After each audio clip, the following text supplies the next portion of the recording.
नमस्कार दोस्तों, स्वागत है आपका आपके YouTube चैनल स्टॉक लर्निंग पे। दोस्तों, अगर आप में से जिसने भी चैनल को सब्सक्राइब नहीं किया है तो प्लीज़ चैनल को सब्सक्राइब कर लीजिएगा और बेल नोटिफिकेशन को ऑन कर लीजिएगा, ताकि हम कोई भी वीडियो अगर अपलोड करें तो उसकी नोटिफिकेशन आपके पास जल्द से जल्द पहुँच जाए।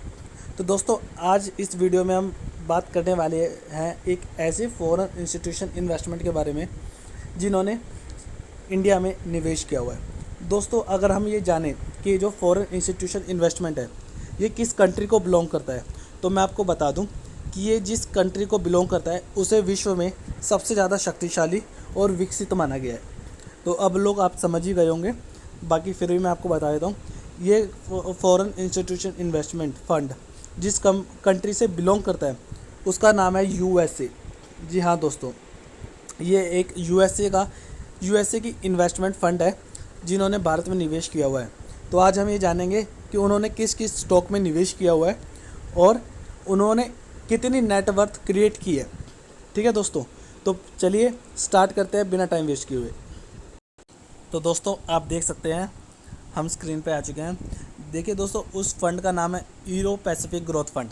जी हाँ दोस्तों, ये एक अमेरिका की फंडिंग कंपनी है, ठीक है, जिन्होंने भारत में निवेश किया हुआ है। ठीक है दोस्तों, तो अभी हम बात करेंगे कि इन्होंने किस किस स्टॉक में निवेश किया हुआ है और इनकी जो ग्रोथ है, जो नेटवर्थ है, वो कितनी है।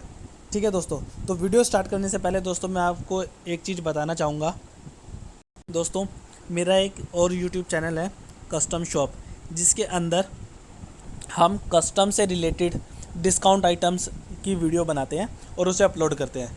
अगर आपको कोई भी ब्रांडेड आइटम्स अगर डिस्काउंट प्राइस पे चाहिए हो तो आप प्लीज़ चैनल को सब्सक्राइब कर लीजिएगा इस और बेल नोटिफिकेशन को ऑन कर लीजिएगा। इसके अंदर हम सारी ब्रांडेड आइटम्स बहुत ही कम दाम के अंदर कैसे मिल जाती है उसके बारे में हम वीडियोस बनाते हैं।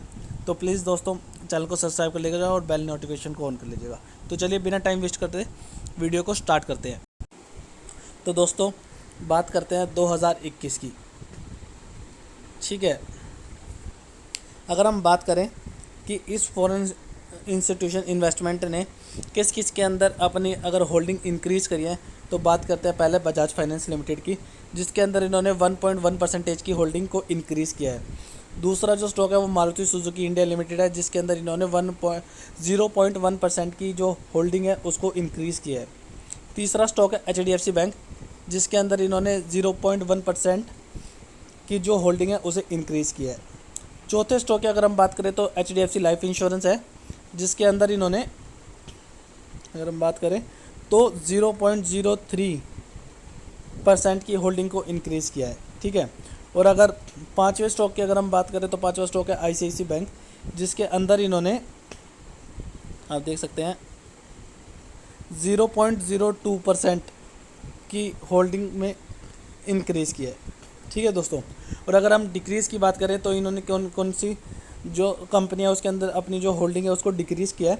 तो बात करते हैं, पहला स्टॉक है रिलायंस इंडस्ट्रीज़, जिसके अंदर इन्होंने 0.02% की होल्डिंग को डिक्रीज़ किया है।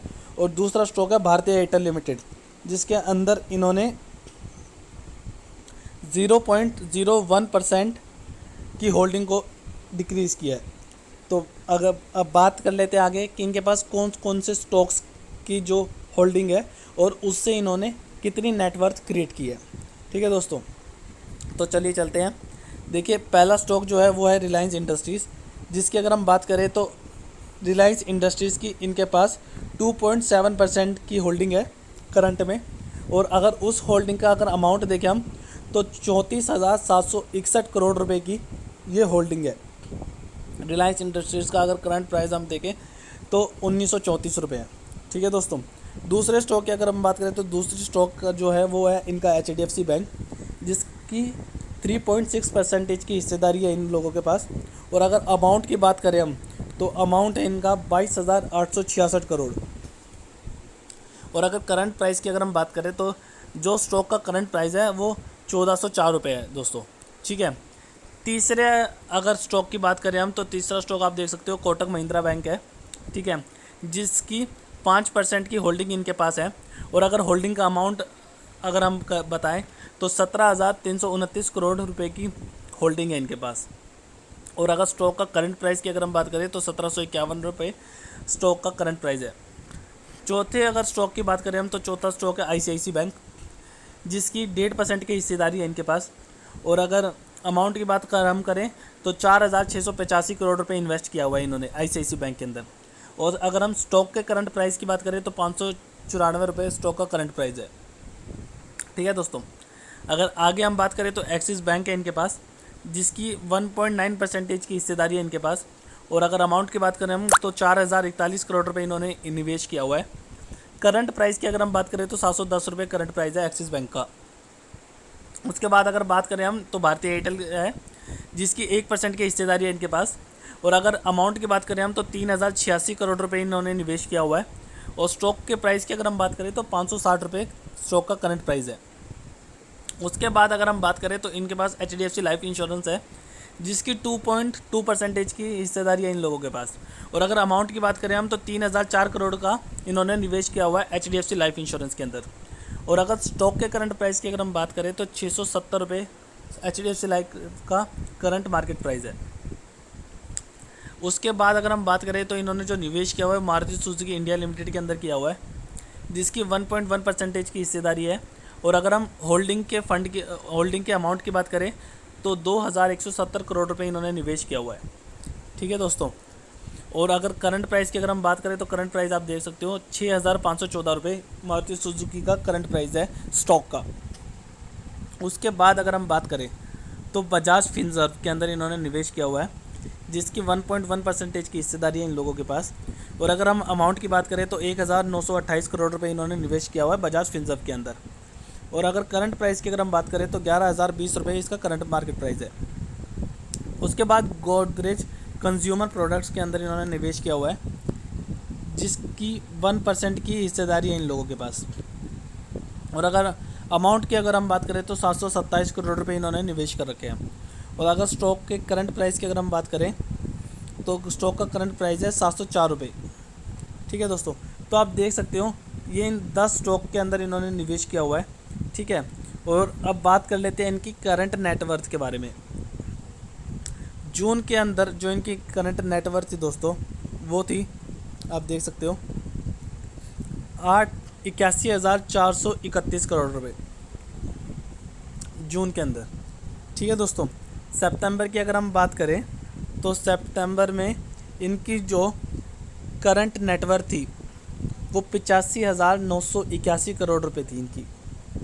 ठीक है दोस्तों, और अगर दिसंबर की अगर हम बात करें तो दिसंबर में आप देख सकते हो इनकी जो नेटवर्थ थी वो 98,186 करोड़ थी दोस्तों। यानी इतना प्रॉफिट इनको हो रहा है, इनकी नेटवर्थ इतनी है दोस्तों।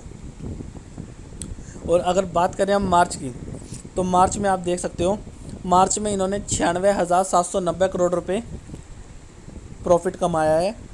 ठीक है दोस्तों, और बात करते हैं हम मई की। अब आप देख सकते हो अभी करंटली मई का महीना चल रहा है, तो मई की अगर हम बात करें तो आप देख सकते हो कि मई में अभी जो इनका करंटली प्रॉफिट है वो 93,648 करोड़ रुपए है दोस्तों।